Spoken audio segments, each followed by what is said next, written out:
Na nossa última aula, nós comentamos acerca das imperfeições morais.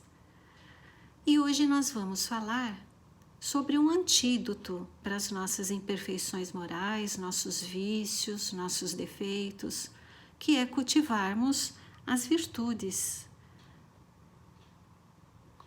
Primeiramente, nós temos que saber o que é uma virtude. A virtude é uma disposição firme, constante, para praticar o bem e evitar o mal. E qual que é a mais meritória de todas as virtudes? Todas as virtudes têm o seu mérito, porque todas elas são indícios de progresso no caminho do bem. Há virtudes sempre que há resistência voluntária ao arrastamento das más tendências, mas a sublimidade da virtude consiste no sacrifício do interesse pessoal para o bem do próximo, sem segunda intenção. A mais meritória é aquela que se baseia na caridade mais desinteressadas. Como cultivar essas virtudes? Primeiramente, nós temos que fazer uma catarse, isso é, uma análise profunda de como nos encontramos em moralidade, nos recolhermos dentro de nós mesmos e buscarmos trazer para fora tudo aquilo que realmente nós somos, todos os nossos defeitos, todas as nossas virtudes. Mas o importante é que depois de trazer tudo isso para fora, nós continuemos a nos amar, a nos querer bem, sabendo que nós somos perfectíveis, mas não perfeitos, e que cometemos ainda muitos equívocos.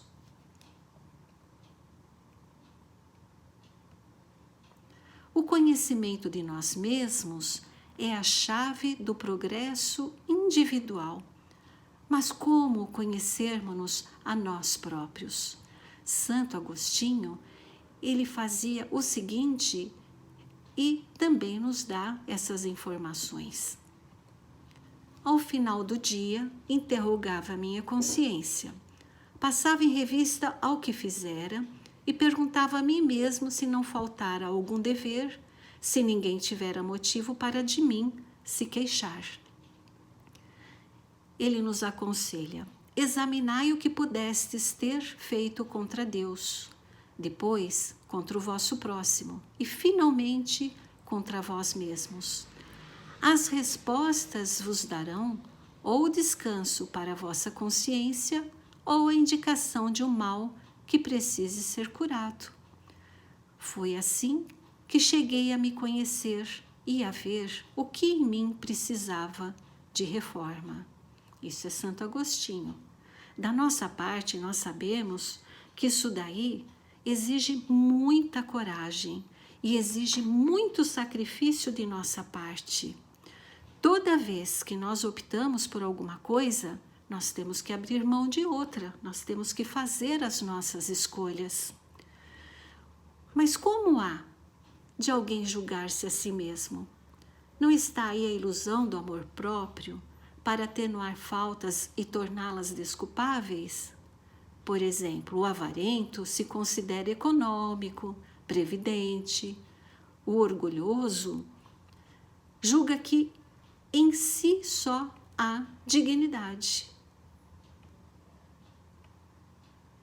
Santo Agostinho nos aconselha ainda: quando estiveres indecisos sobre o valor de uma de vossas ações, inquiri como a qualificaríeis se praticada por outra pessoa. Se a censurais em outra pessoa, não a podereis ter por legítima quando fordes o seu autor, porque Deus não usa de duas medidas na aplicação da sua justiça. É uma grande verdade. Justo é que se gastem alguns minutos para conquistar uma felicidade eterna. Na nossa vida de relação, como é o convívio que nos mantemos com as outras pessoas? Vamos fazer essa análise.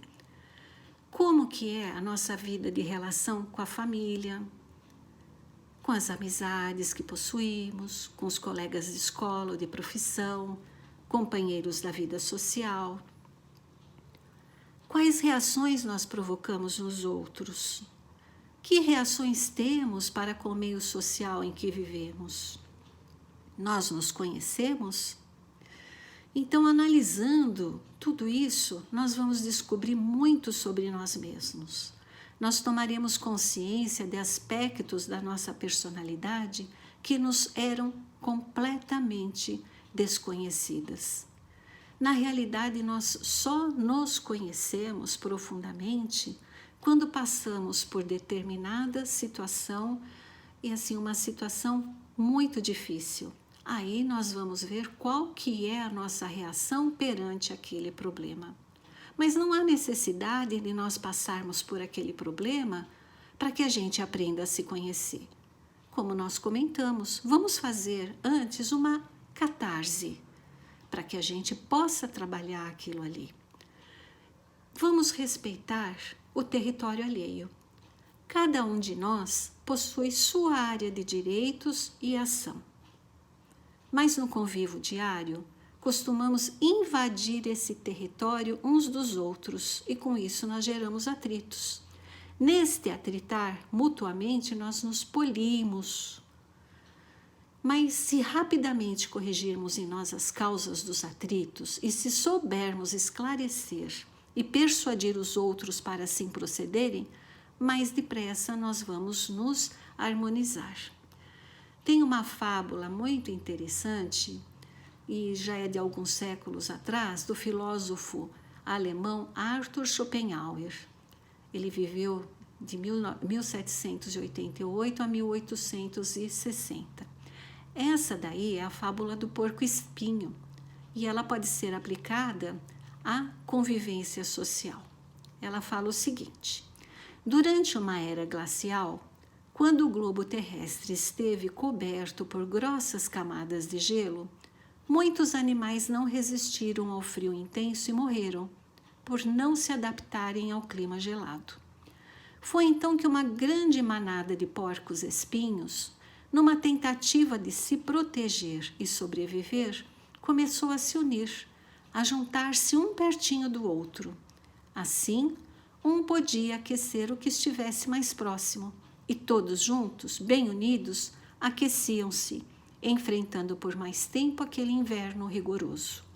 Porém, os espinhos de cada um começaram a ferir os companheiros mais próximos, justamente aqueles que lhes forneciam mais calor, calor vital, questão de vida ou morte. Na dor das espinhadas, afastaram-se, feridos, magoados, sofridos, dispersaram-se por não suportar os espinhos dos seus semelhantes. Doíam muito, mas essa não foi a melhor solução. Afastados, separados, logo começaram a morrer congelados. Os que não morreram voltaram a se aproximar pouco a pouco, com jeito, com precaução, de tal forma que, unidos, cada qual conservava uma certa distância do outro, mínima, mas suficiente para conviver sem ferir, para sobreviver sem magoar, sem causar danos recíprocos. Assim, aprendendo a amar, resistiram ao gelo, sobreviveram. E nós temos de sobreviver, nós temos de aprender a conviver em sociedade. Somos diferentes, nós somos seres únicos na criação de Deus. Como que nós devemos agir ante as críticas e os comentários que nos fazem? Não analisar, não reagir negativamente aos que o fazem. Primeiro vamos analisar se essas críticas, se esses comentários, eles são justos. São justos? São. Então vamos aceitar e nos corrigir. Não são justos? Já fizemos a análise, chegamos à conclusão que não são justos esses comentários? Então vamos prosseguir tranquilos. Simples assim. Há um livro muito interessante na doutrina espírita que ela contém como se fosse assim, um cronograma para a gente colocar os nossos hábitos, nossos vícios, e fazermos isso daí diariamente, todos os dias. Então, como que a gente poderia fazer, né? Esse gráfico. Nós vamos fazer da maneira que estamos aí mostrando. Hábito. Nós temos agressividade. Na segunda-feira nós fomos agressivos, então vamos botar aí um xizinho. Nós fomos desanimados? Vamos botar outro xizinho aí em outro dia da semana. Descontrolados? Nós fumamos? Enfim, cada um vai fazer o seu gráfico, de acordo com os hábitos, com os vícios e com as suas imperfeições. E vai controlar isso daí diariamente, porque na memória nós não conseguimos guardar aquilo que nós fazemos. Mas se a gente registrar esse processo, nós temos como ver depois se isso daí é uma coisa que está constantemente dentro de nós. Então, de acordo com aquele gráfico anterior, nós vamos ver se aquilo lá é uma coisa irresistível, predominante, moderado, fraco, se não praticamos, se aquilo lá é tendência diária, se a tendência é semanal. Vejam bem, olha quantos hábitos infelizes que nós temos aqui, né? A agressividade é uma coisa que assola a humanidade. Nós não conseguimos ter paciência mais uns com os outros, então nós temos que combater isso daí dentro de nós. Não é mesmo? E daí, depois que nós fizermos esse gráfico, nós vamos responder aquelas questõezinhas lá anteriores, quando as pessoas nos criticam. Os comentários que elas fazem a nosso respeito são justos? Sim. Então, vamos aceitar e nos corrigir. Não são justos porque já fizemos a análise. Prossigamos tranquilos. Prossigamos serenos. Vamos nos lembrar que críticas e comentários dos inimigos, eles costumam ser valiosos para a nossa autoanálise, porque nos advertem com mais franqueza do que um amigo o faria. Não faça questão das observações más a seu respeito. Viva de modo que ninguém acredite nelas. E, principalmente, vamos substituir defeitos por virtudes. Quais defeitos? Por exemplo, a vaidade, nós vamos substituir por modéstia, por sobriedade. A inveja, nós vamos substituir por uma virtude excelente, que é da resignação. Nos resignando com aquilo que nós podemos possuir naquele momento. Ciúme é um defeito, vamos substituir por sensatez, piedade. Avareza, substituamos por generosidade, beneficência. Ódio, por afabilidade, doçura. O remorso, vamos substituir por compreensão, tolerância. A vingança, por perdão. A agressividade, por brandura, pacificação. Personalismo, por companheirismo, renúncia. A maledicência, que é um grande mal na nossa sociedade, nós ainda possuímos isso muito forte dentro de nós. Vamos substituir por indulgência. A intolerância, por misericórdia. A impaciência, por paciência, mansuetude. A negligência, por vigilância, abnegação. A ociosidade, por dedicação, devotamento. Olha quantas virtudes que nós temos aí a desenvolver.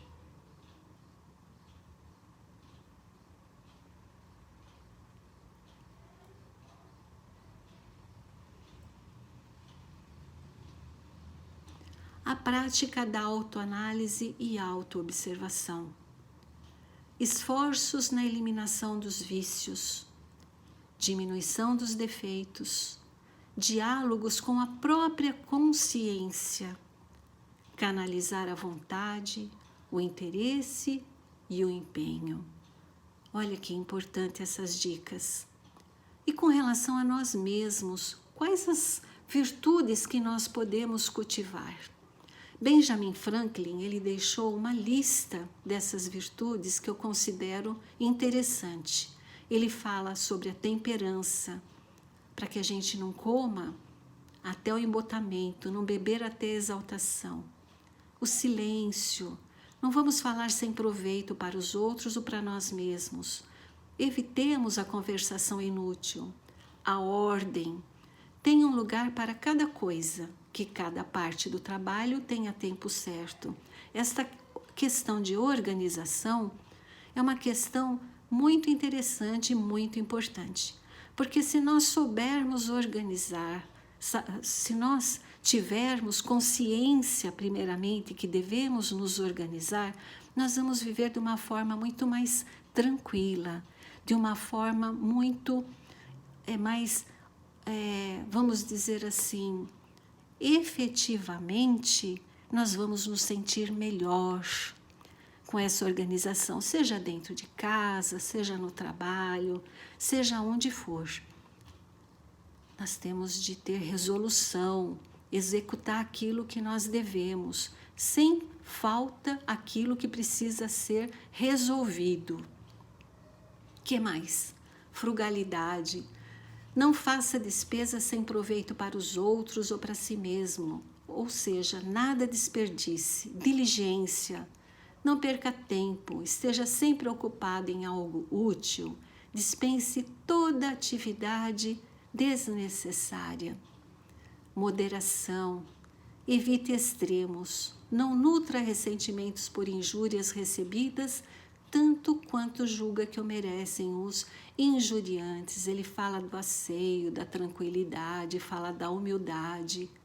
E no trato com o próximo, com o nosso semelhante, vamos cultivar outras virtudes, também muito importantes. A generosidade, a beneficência, que é o hábito de nós fazermos o bem, a compreensão, não é mesmo? A compaixão, nos condoermos pelo sofrimento alheio. Estamos passando agora, a nossa sociedade, por uma pandemia que é uma coisa terrível.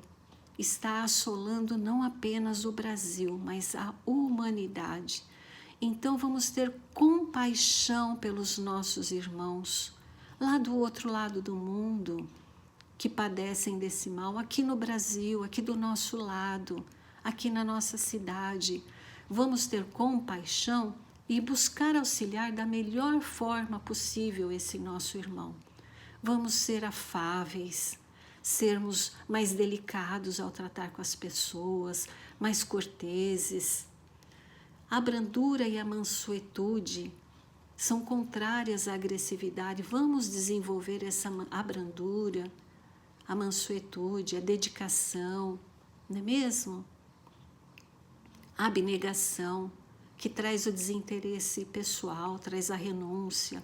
Então, através desse exercício constante dessas ações, nós vamos conseguir trabalhar em nós vícios e defeitos, e vindo assim, adquirir as virtudes. Quanto tempo vai levar para que essas mudanças ocorram? Isso não importa, o tempo não vai importar.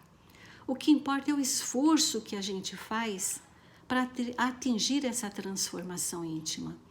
Reconhece-se o verdadeiro espírita pela sua transformação moral e pelos esforços que emprega para domar as suas más inclinações.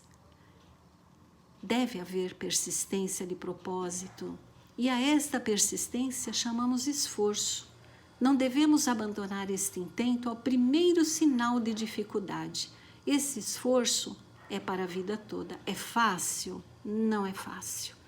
É muito difícil nós trabalharmos a nós próprios, nós abrirmos mão de coisas que nos causam prazer, de defeitos que nos comprazem. Nós nos comprazemos ainda em muitas coisas e muitas situações. Então é difícil nós trabalharmos isso dentro de nós, mas é necessário. Nós somos a soma das nossas experiências, dos nossos erros, dos nossos acertos. Nós já comentamos sobre a reencarnação. Então, nós fomos adquirindo ao longo das nossas encarnações essas experiências e fomos errando e fomos acertando. E adquirimos boas experiências através do exercício constante e da perseverança no bem. Está em Mateus, capítulo 24, versículo 13. Aquele, porém, que perseverar até o fim, esse será salvo. Então vamos perseverar e agir no bem. Vamos ser pessoas melhores, não vamos parecer melhores, vamos ser pessoas melhores. Finalizando, temos nas virtudes aqueles padrões de comportamento que um dia chegaremos a vivenciar espontaneamente, sem que para isso nos custe algum esforço. Reagiremos de modo natural, por hábito, com bons sentimentos, sem dificuldades. Eu acredito que tudo que a gente começa a fazer, nós vamos ter dificuldades. Mas se a gente persistir e todos os dias nós trabalharmos isso dentro de nós, passado algum tempo, vai ser uma coisa tão natural que não nos causará mais dificuldade alguma. Fazendo a reforma do nosso interior, do nosso íntimo, nós vamos deixar de atrair espíritos inferiores. Resistiremos ao assédio dos que nos querem induzir ao erro. E pelos nossos esforços perseverantes, quem que nós vamos atrair? Para perto de nós. Nós vamos atrair o concurso dos bons espíritos, dos espíritos de luz. O progresso moral da humanidade, portanto, começa no indivíduo, começa dentro de cada um de nós individualmente. E por meio de cada pessoa, de cada um de nós, deverá atingir a sociedade. Então não vamos exigir das outras pessoas aquilo que ainda nós não conseguimos fazer em nós.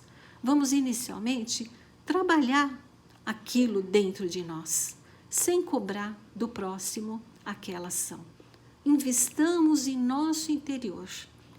Procuremos melhorar nosso espírito eterno. Nós, que já estamos dispostos às mudanças de atitude e sentimos o amor ensinado pela doutrina espírita e as palavras do nosso grande Mestre Jesus, podemos, com empenho e boa vontade, realizar a transformação no nosso íntimo, caminhando com segurança, sempre amparados pelo Divino Amigo.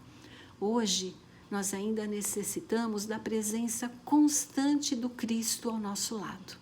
Nós somos como essa criança. Nós precisamos das mãos do nosso amigo Jesus para que a gente possa caminhar. Se nós conseguirmos nos transformar, um dia seremos como essa criança caminhando sozinhos ao longo da eternidade. Muito obrigada.